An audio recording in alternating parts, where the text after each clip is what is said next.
Selamat datang ke channel Cikgu Chong dan hari ini kita akan bincangkan bab 2 matematik tingkatan 5 iaitu matrix.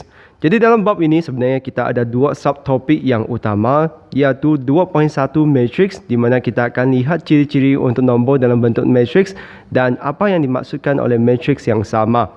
Untuk bahagian kedua iaitu 2.2 tu kita akan belajar operasi asas melibatkan matrix iaitu kita akan lihat macam mana kita kirakan, contohnya tambah tolak, darab, matrix rongsangan dan juga macam mana kita gunakan bentuk matrix ini untuk menyelesaikan persamaan linear serentak.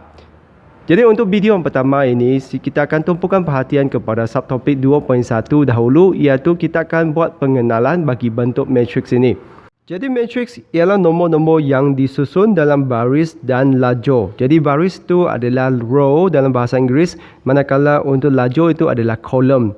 Untuk membentuk satu tata susun segi empat tepat atau segi empat sama. Jadi matrix ni lazimnya diwakili dengan huruf besar. Jadi nanti kita akan nampak dia ada matrix A, matrix B, matrix C dan biasanya ABC itu akan kita gunakan huruf besar dan ditulis dalam tanda kurung. Dan tanda kurung ni sebenarnya ada dua jenis. Sama ada bentuknya adalah macam ni atau yang bulat sikit. Jadi dua-dua ni pun boleh dibenarkan. Jadi contoh di sini adalah diberi jadual nilai, kita akan tulis semula jadual nilai ini dalam bentuk matrix. Jadi apa yang kita akan buat tu, kita akan tuliskan dia punya tanda kurung dahulu. Selepas tu sebenarnya kita hanya tuliskan nombornya. Sama seperti apa yang ditunjukkan dalam kita punya jadual nilai. Iaitu baris pertama kita akan tuliskan 16, 18, 11. Lepas tu baris kedua tu 5, 10, 4. Jadi bahagian ni dipanggil sebagai baris, manakala yang bahagian bawah ni dipanggil sebagai lajur. Jadi di sini kita ada dua baris dan tiga lajur. Jadi mari kita lihat beberapa contoh untuk kita belajar macam mana kita wakilkan maklumat yang diberi itu dalam bentuk matrix. Jadi di sini contohnya adalah contoh 1, wakilkan maklumat berikut dalam bentuk matrix. Jadi apa yang kita buat tu sebenarnya biasanya kita hanya tulis semula nombornya sahaja mengikut kedudukan asalnya. Dan sebenarnya kita juga boleh tukarkan bentuknya. Kita lihat jawapan yang diberi itu.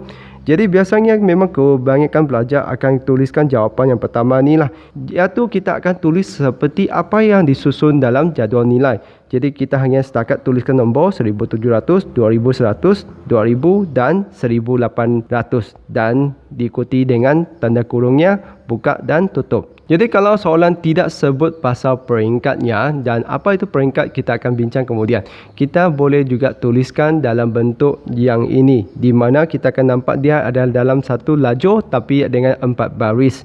Jadi yang ini kita akan nampak yang pertama sekali sebenarnya nilai 1700. Yang penting adalah anda mesti tuliskan mengikut susunan. Maksudnya kita mesti seterusnya adalah 2100, 2000, 1800. Kita tak boleh kacau dia punya kedudukan, tapi kita boleh kacau dia punya bentuk. Jadi bentuk di sini sebenarnya adalah berlainan peringkat dan apa itu peringkat kita akan bincang kemudian. Jadi mari kita lihat seterusnya. Jadual di bawah menunjukkan pengangkutan pingat oleh kontingen Malaysia untuk 3 acara dalam Tamasya Sukan C ke-29. Jadi di sini kita ada 3 acara dan juga 3 jenis pingat. Jadi biasanya kita memang akan tulis seperti apa yang ditunjukkan oleh jadual tu. Jadi kita hanya setakat tulis semula nombornya 13, 10, 8, 5, 2, 8, 1, 4, 9. Seperti itu saja. Jadi di sini kita ada 3 baris, 3 lajur. Dan kalau kita terbalikkan dia punya baris dengan lajur tu, maksudnya yang asalnya baris tu kepada lajur tu pun boleh juga. Jadi di sini sebenarnya dua-dua peringkatnya adalah sama iaitu 3 baris darab dengan 3 lajur. Jadi untuk pasal peringkat tu jangan bimbang, nanti kita akan lihat semula peringkat tu. Jadi kita teruskan kepada contoh C. Jadi untuk contoh C pula, dalam ujian 1 Samad telah mendapat 76 markah untuk bahasa Melayu, 82 markah untuk matematik dan 72 markah untuk sejarah. Jadi seorang ini dia ada berapa mata pelajaran? Dia ada 3 mata pelajarannya. BM, lepas tu matematik dan juga sejarah. Lepas tu kita ada individu kedua iaitu Hamid. Sekali lagi dia ada BM, lepas tu ada matematik dan sejarah. Jadi bahagian ni sebenarnya dia akan bahagikan kepada 2 individu dan 3 mata pelajaran. Dan sebenarnya kita ada dua kaedah untuk tuliskannya. Sama ada kita mau tuliskan bahagian ni adalah individu, lepas tu bahagian ni adalah mata pelajaran atau subjeknya. Jadi dia boleh ubahnya. Dia juga boleh tuliskan di sini adalah individu dan di sini adalah dia punya markah subjeknya. Jadi dua-dua jawapan ni dibenarkan asal soalan tu tidak nyatakan peringkat yang diperlukan. Jadi mari kita lihat pula apa itu peringkat untuk matriks ni. Jadi untuk menentukan peringkat matriks ni adalah matriks dengan M baris dan N lajur mempunyai peringkat M darab N dan dibaca sebagai matriks M dengan N. Jadi di sini apa itu M dan N tu? M tu adalah bilangan baris dan N tu adalah bilangan lajur. Untuk contoh ni kita akan tuliskan peringkatnya adalah 2 darab dengan 3.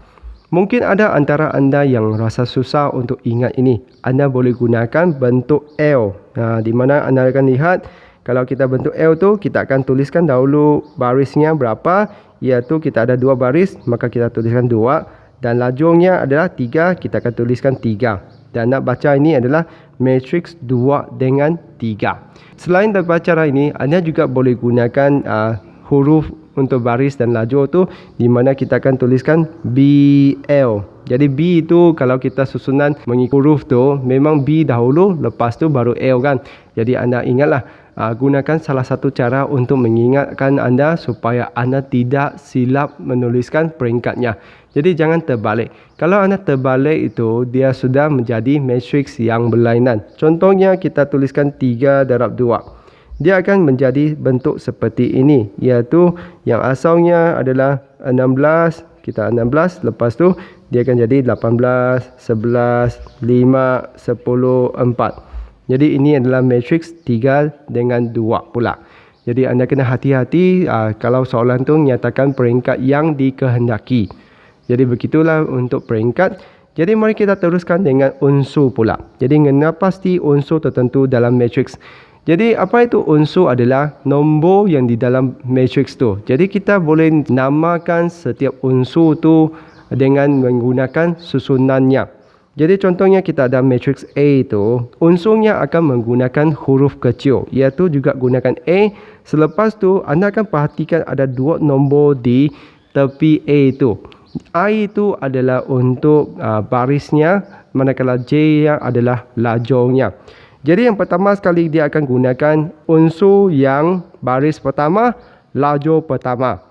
Lepas tu dia akan terus ke sebelah kanannya, iaitu A baris pertama, lajur kedua, sehingga kepada baris pertama, lajur ke N. Jadi apabila kita pergi ke baris kedua pula, anda akan nampak unsur itu adalah baris kedua, lajur pertama. Jadi dia akan berulang lagi baris kedua, lajur kedua dan seterusnya. Jadi dia akan namakan unsur tu mengikut baris dan juga lajurnya. Ingat baris dahulu, lepas tu baru lajur. Jadi biasanya dia akan gunakan huruf kecil lah. Jadi begitulah untuk bahagian ni. Mari kita lihat contoh soalan. Jadi contoh 2 kita lihat ni diberi 3 matriks P, Q dan R. Tentukan peringkat setiap matriks itu. Jadi nak tentukan peringkat tu, saya nasihatkan semua kita boleh gunakan L, di mana kita mudah untuk ingat mana dahulu. Jadi kita ingat kita perlu bilangkan dahulu baris, lepas tu baru kita bilangkan lajur. Jadi gunakan L. Jadi kita lihat untuk P. Jadi barisnya berapa? Barisnya hanya 1. Jadi kita tuliskan 1 darab, lepas tu lajurnya kita kirakan 1, 2, 3. Jadi dia adalah 1 darab 3. Jadi untuk yang Q pula, kita lihat bilangan barisnya berapa. Kita kirakan yang baris dahulu 1, 2. Jadi ada 2. Lepas tu kita ada 1 lajur. Jadi di sini darab dengan 1. Selepas tu untuk R, kita perhatikan dia sebenarnya adalah dalam bentuk segi 4 sama pun. Kalau kita perhatikan dia adalah 4 baris dan 4 lajur. Jadi di sini kita akan hasilkan 4 darab 4.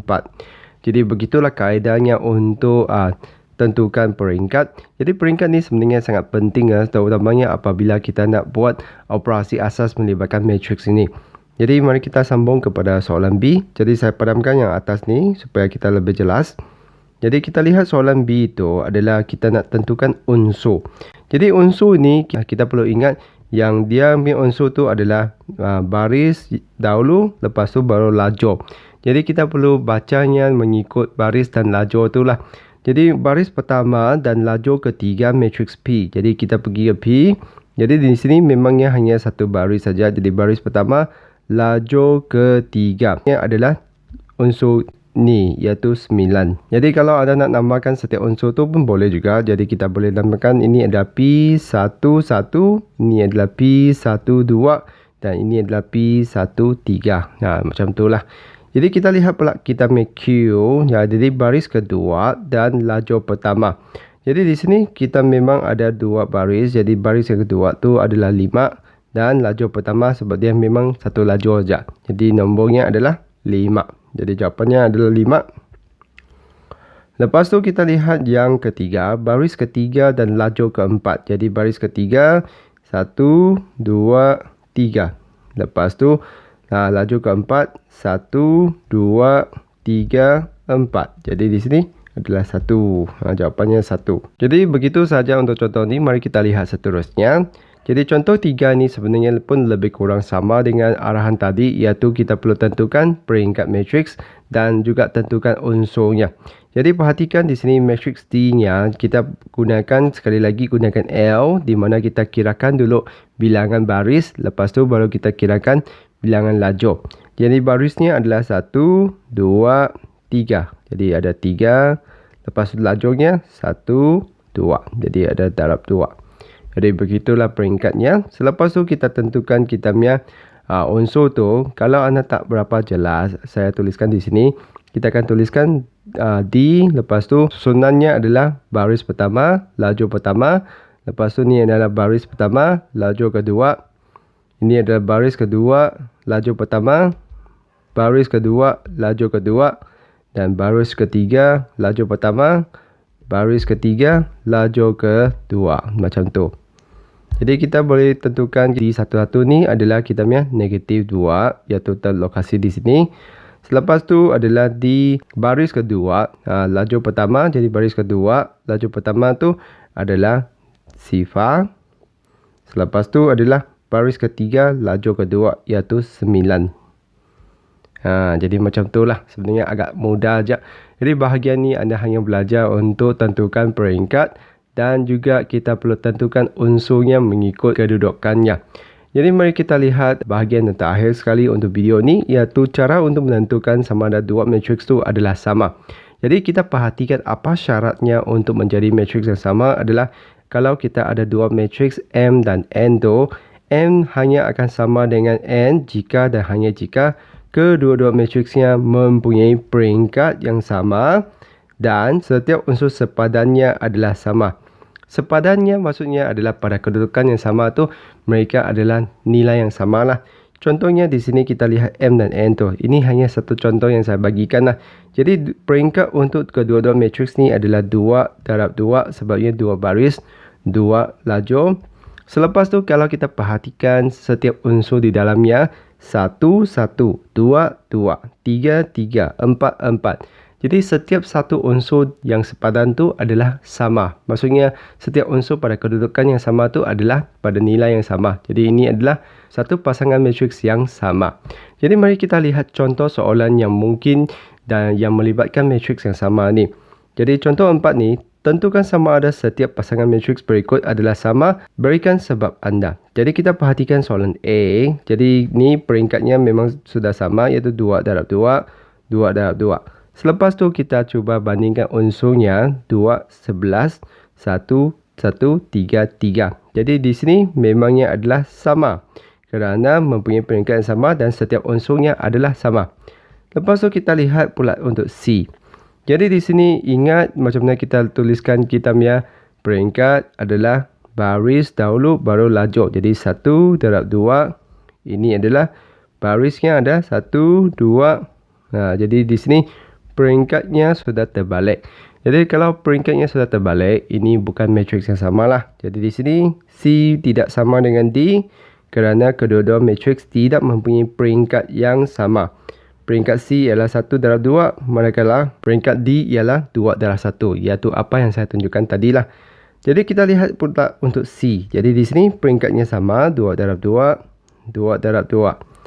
Selepas tu kita bandingkan unsur 8, 8, 3, negatif 7, negatif 7, 3. Jadi perhatikan yang saya bulat tu unsurnya dalam kedudukan yang terbalik. Maka ini pun bukan matriks yang sama. Jadi di sini matriks E tidak sama dengan matriks F kerana unsur sepadannya tidak sama. Maksudnya unsur pada kedudukan yang sama tu tidak samalah. Jadi di sini dia bukan matriks yang sama. Jadi untuk D itu kita perlu perhatikan dia punya peringkat. Jadi barisnya 1, 2, 3. Jadi 3. Lepas tu lajurnya ada 1, 2. Jadi darab 2.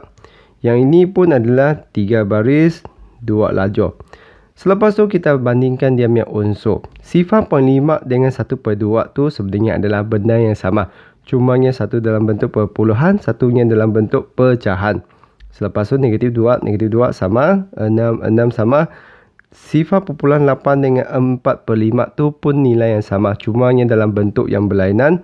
Negatif 1, 12. Jadi di sini G adalah sama dengan H kerana peringkatnya sama dan juga unsur yang sepadan tu adalah sama. Jadi begitulah macam mana kita bezakan matriks yang sama atau bukan. Ingat dia ada dua syarat, iaitu peringkatnya mesti sama dan juga setiap unsur pada kedudukan yang sama tu pun perlu sama juga. Jadi itu dua syaratnya. Jadi mari kita lihat contoh yang terakhir sekali yang melibatkan matriks yang sama ini. Diberi matriks P dan matriks Q, tentukan nilai X, nilai Y dan nilai Z jika P sama dengan Q. Jadi maklumat yang paling penting itu adalah maklumat akhir sekali. Disebabkan dia bagi tahu P sama dengan Q, maksudnya dua matriks ni adalah matriks yang sama. Jadi kalau yang sama tu kita hanya perlu bandingkan kedudukannya. Contohnya X di sini dia adalah sama dengan 5. Jadi kita terus dapat jawapan X tu sama dengan 5. Sebab untuk layak menjadi matriks yang sama tu peringkatnya sama dan juga unsur yang sepadan tu pun adalah sama. Jadi X tu sama dengan 5. Lepas tu yang 7 ini akan sama dengan Y tambah 1. Jadi kita boleh tuliskan Y tambah 1 sama dengan 7. Jadi selesaikan persamaan linear ni kita dapat 7 tambah tu pindah ke sebelah tolak. Jadi Y sama dengan 6. Jadi akhir sekali pula kita akan ada Z tu iaitu di sini kedudukannya. Jadi di sini kita hanya selesaikan persamaan linearnya. Jadi kita pindahkan supaya kita kumpulkan Z tu dalam bahagian yang sama. Jadi 2Z tolak tu jadi tambah. Jadi kita dapat 5 sama dengan 5Z. Z tu sama dengan 5 bahagi 5 iaitu sama dengan 1. Jadi begitulah jawapan untuk soalan ni. Jadi dalam video ni kita sudah belajar apa itu matriks dan macam mana kita wakilkan suatu maklumat tu dalam bentuk matriks. Selepas tu anda juga belajar macam mana kita tentukan peringkat dan juga tentukan unsur yang diberi kedudukannya. Iaitu diberi tahu baris keberapa dan juga lajur keberapa. Dan akhir sekali kita juga belajar untuk membezakan sama ada satu pasangan matriks itu adalah matriks yang sama. Dan ingat untuk layak menjadi matriks yang sama dia mesti mempunyai peringkat yang sama dan juga unsur sepadan yang sama. Jadi begitu sahaja untuk video kali ini. Kalau rasa video Cikgu Chong ni membantu, jangan lupa untuk tekan like dan subscribe channel Cikgu Chong untuk belajar bersama Cikgu Chong. Jadi itu sahaja untuk kali ini. Sekian, terima kasih. Kita jumpa lagi.